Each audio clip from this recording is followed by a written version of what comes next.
Yep, I think it was great being here and speaking at this event, Digital Technology Forum 2023. And yeah, I think it is exciting times to live in, like the times of technology and the times of AI. I think it's the best time to be in a technology business and a digital business, right? And I think um, there was always an era, right? I think if we talk about 2000s, it was like a www dot or a internet era, right?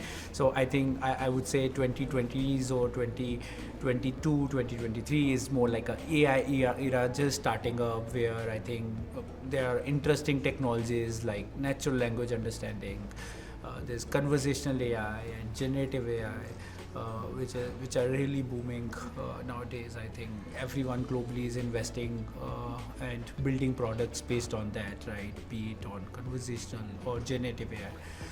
And I think that they're really exciting because they have their own benefits. I think a lot more use cases and advantages, and definitely I think there are areas we need to work on, like maybe policy and governance, especially at a global level, like the data governance and the user privacy governance. But I think always the advantages outcost the challenges, and I think there are tons of advantages, be it from fraud detection perspective or maybe from a operational risk perspective.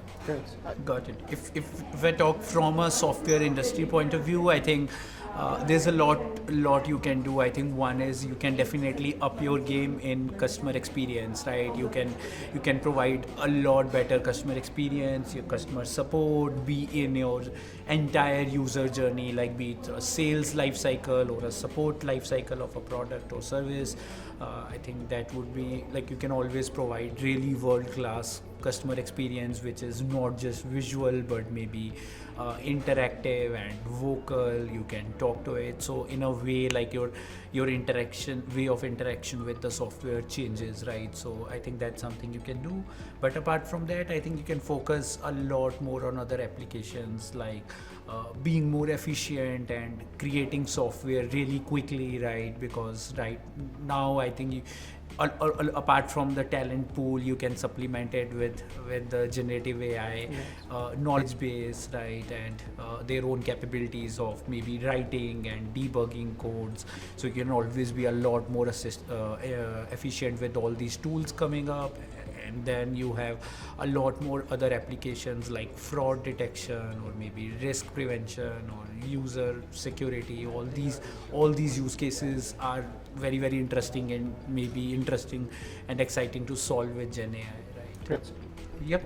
I think it's the same thing. I think the interesting and the worrisome thing is you can have I think every person can have their own virtual assistant, which in a way can sort of take actions, do anything, buy things, sell things, transfer money, or do any actions on a user's behalf, right? So I can kind of authorize that virtual assistant to go on shopping for me, buy some shoes with me, negotiate, and then take all these actions. But at the same time, I think this comes with a lot of risk because you are authorizing a virtual kind of assistant or a virtual person to do things and take actions on you. So I think we need to make sure that I think there is proper governance and policy in place, so that I think there's less of cybercrime, less of fraud, less of risk, and less of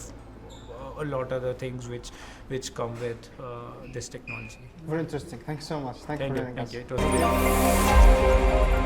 great.